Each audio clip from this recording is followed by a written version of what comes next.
అందరికీ నమస్కారం. Welcome to Indian money Telugu YouTube channel. నేను మీ అజయ్ కుమార్.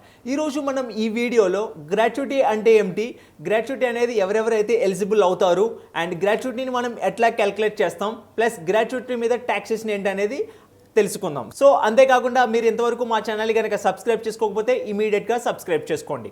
సో ఇప్పుడు దానిలో భాగంగా ముందుగా వాట్ ఈస్ గ్రాట్యుటీ అనమాట. అంటే గ్రాట్యుటీ అంటే ఏమిటో చూద్దాం. According to the payment of gratuity act 1972, gratuity is a lumpsum money that a company pays to the employees when he or she leaves the organisation after completing 5 years అనమాట. Gratuity అనేది company pay చేస్తుంది అనమాట, ఒక lump sum amount. ఎవరైతే గనక ఒక particular organisation నుండి 5 years service చేసి లీవ్ అవుతారో అంటే మూవ్ అవుతారో అలాంటి వారికి గ్రాట్యుటీ అనేది కంపెనీ పే చేస్తుంది అనమాట. And these 5 years must be continuous and there should not be any gap in the service of the employee with that organisation. ఇప్పుడు ఈ విధంగా ఎవరైతే గనక ఒక కంపెనీ నుంచి మరో కంపెనీకి మూవ్ అవుతున్నారో అలాంటి వారికి గ్రాట్యుటీ వస్తుందని మనం చెప్పుకున్నాం కదా. ఆ సర్వీస్ అనేది కంటిన్యూస్గా 5 years ఉండాలన్నమాట. అంటే ఎక్కడ మన గ్యాప్ అనేది ఉండకూడదు. సో ఇది అనమాట. Same like PF, some companies deducting from the gross amount and some companies contribute from the employer side. So same like PF, నార్మల్గా చూడండి మన PFలో కొంత ఎంప్లాయర్ అనేది కాంట్రిబ్యూట్ చేస్తాడు, కొంత మన పే నుంచి కట్ అవుతూ ఉంటుంది కదా. సేమ్ లైక్ ఇక్కడ గ్రాట్యుటీలో కూడా కొన్ని ఆర్గనైజేషన్ ఏం చేస్తాయంటే ఎంప్లాయర్ అనేవాడు మన ఎంప్లాయీ పే నుంచి డిడక్ట్ చేయకుండా వాళ్ళు ఓన్గా కాంట్రిబ్యూట్ చేస్తారనమాట. సో గ్రాట్యుటీ కూడా కొంత పార్ట్ అనేది మన శాలరీ నుంచి కట్ అయ్యి గ్రాట్యుటీకి అనేది కాంట్రిబ్యూట్ అవుతూ ఉంటుంది అనమాట. సో ఇప్పుడు ఏ ఆర్గనైజేషన్ అప్లికబుల్ అవుతాయో చూద్దాం. Factories, mines, oil fields, plantation, ports, railway companies, shops or other establishment with 10 or more employees అనమాట. సో నేను ఇప్పుడు చెప్పిన ఈ ఆల్ ఎస్టాబ్లిష్మెంట్స్లో ఎవరైతే కనుక మోర్ దెన్ 10 people ఉంటారో అంటే 10 or more people ఉంటారో అలాంటి ప్రతి ఆర్గనైజేషన్కి ఈ గ్రాట్యుటీ యాక్ట్ 1972 అనేది అప్లికబుల్ అవుతుంది అనమాట. ఇప్పుడు ఎవరెవరైతే ఎలిజిబిలిటీ అవుతారో గ్రాట్యుటీకి చూద్దాం. Eligible criteria for and gratuity to receive gratuity అనమాట.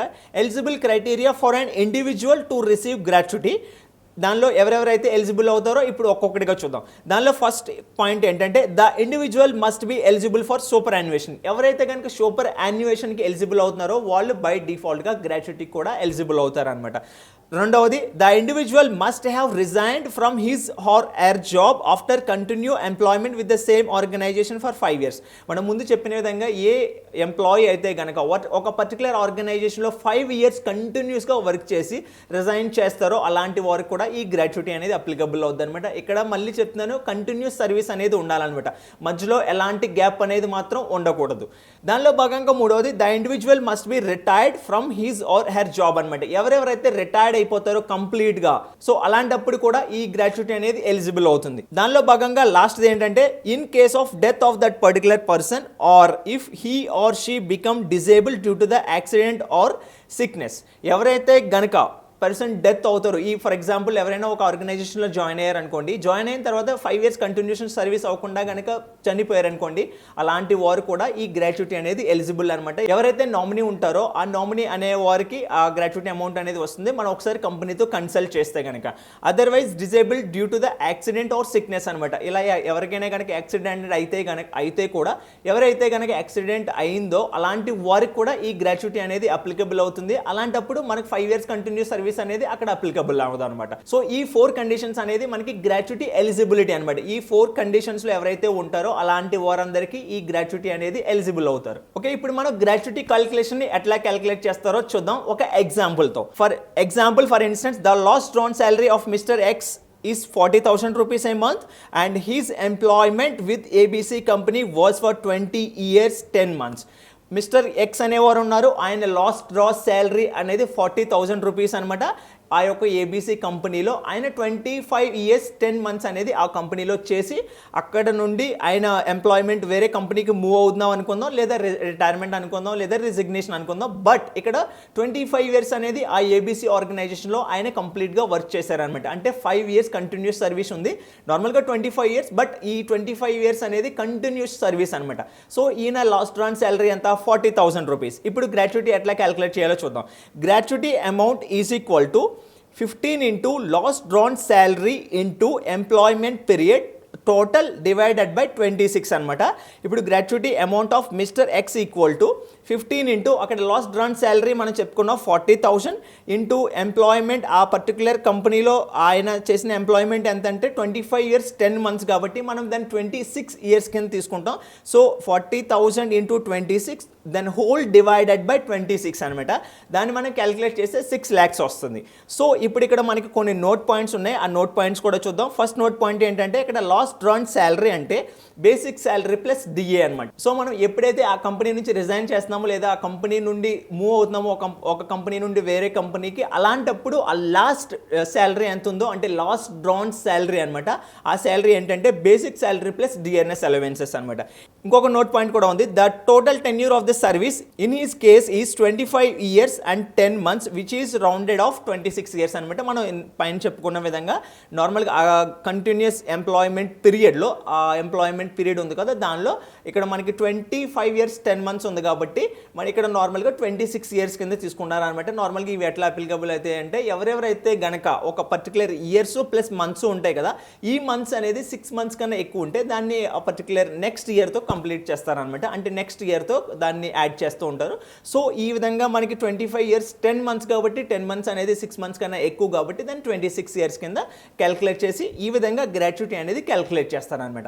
ఇప్పుడు మనం గ్రాట్యుటీ మీద టాక్సేషన్ అనేది చూద్దాం. నార్మల్గా గ్రాట్యుటీలో టాక్సెస్ అనేది ఎట్లా అప్లికబుల్ అవుతాయంటే 3 కండిషన్స్ ఉంటాయన్నమాట. దానిలో ఫస్ట్ కండిషన్ ఏంటంటే 20 lakhs అనేది ఒక బేస్ అనమాట. నెక్స్ట్ ఏంటంటే the actual amount of gratuity received from the company, అది సెకండ్ వన్.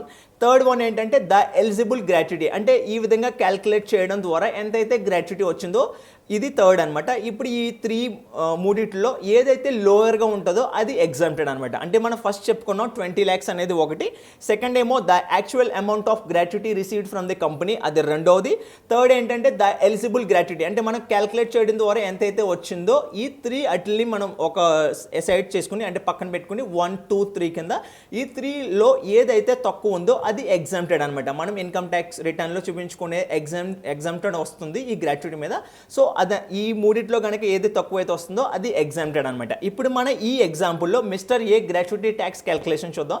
నార్మల్గా మనం చెప్పిన విధంగా 20 lakhs అనుకున్నాం కదా, అది ఫస్ట్ కింద వేసుకోండి. అంటే అది 20 lakhs అనేది ఒకటి. నెక్స్ట్ 10 lakhs అనేది ఈ ఒకవేళ ఈ పర్టికులర్ పర్సన్ అనేది కంపెనీ నుంచి రిసీవ్ చేసుకుంటున్నాడు అనుకో గ్రాట్యుటీ, అది సెకండ్ వస్తుంది. థర్డ్ ఏమో మనం క్యాల్కులేట్ చేసాం గ్రాట్యుటీ క్యాల్కులేషన్, దానిలో 6 lakhs వచ్చింది కదా, ఈ 3 వరుసగా పెట్టండి. అంటే ఫస్ట్ ఏమో 20 lakhs, సెకండ్ ఏమో 10 lakhs, థర్డ్ ఏమో 6 lakhs అనమాట. ఈ 3 నెంబర్స్లో ఏదైతే తక్కువ ఉందో అది ఎగ్జామ్టెడ్ అనమాట. ఇప్పుడు ఏదైతే దీనిలో తక్కువగా ఉంది 6 lakhs అనేది తక్కువగా ఉంది కాబట్టి ఈ పర్టికులర్ మిస్టర్ ఎక్స్ అనే ఆయన ఈ 6 lakhs అనేది ఎగ్జామ్షన్ పొందవచ్చు అనమాట గ్రాట్యుటీ ప్రకారం. సో ఇక్కడ మనకి కొన్ని నోట్ పాయింట్స్ ఉన్నాయి, ఆ నోట్ పాయింట్స్ కూడా చూద్దాం. ఈ gratuity tax exemption under the section 1010 అనమాట. నార్మల్గా మనం ఈ వచ్చే ఎగ్జామ్షన్ ఎక్కడ చూపిస్తామంటే while filing the return under section 1010లో ఈ గ్రాట్యుటీ ఎగ్జామ్షన్ అనేది చూపిస్తాం అనమాట. నెక్స్ట్ ఇంకొక వెరీ ఇంపార్టెంట్ నోట్ పాయింట్ ఏంటంటే గవర్నమెంట్ ఎంప్లాయీస్కి గ్రాట్యుటీ అనేది ఫుల్గా ట్యాక్స్ ఫ్రీ అనమాట. వాళ్ళు ఎంతైతే గ్రాట్యుటీ రిసీవ్ చేసుకుంటున్నారో దాని మీద సెంట్రల్ గవర్నమెంట్కి వాళ్ళు రిటర్న్ ఫైల్ చేసినప్పుడు ఎలాంటి ట్యాక్స్ కూడా పే చేయవలసిన అవసరం లేదనమాట. ఇది సెంట్రల్ గవర్నమెంట్లో ఆల్ గవర్నమెంట్ ఎంప్లాయీస్కి ఒక బెనిఫిట్ అనమాట. వాళ్ళు గ్రాట్యుటీ మీద ఎలాంటి ట్యాక్స్ పే చేయవలసిన అవసరం లేదు. సో ఇదండి ఇవాల్టి మన వీడియో. మనం ఈ వీడియోలో గ్రాట్యుటీ అంటే ఏంటి, గ్రాట్యుటీకి ఎవరెవరైతే ఎలిజిబుల్ అవుతారు అండ్ గ్రాట్యుటీ మీద క్యాల్కులేషన్ ఎట్లా క్యాల్కులేట్ చేయాలి అండ్ గ్రాట్యుటీ మీద టాక్సేషన్ కూడా తెలుసుకున్నాం. మీకు ఈ వీడియో కనుక నచ్చినట్లయితే లైక్ చేయండి అండ్ మీ ఫ్రెండ్స్తో కూడా షేర్ చేయండి. Thank you for watching. జై హింద్.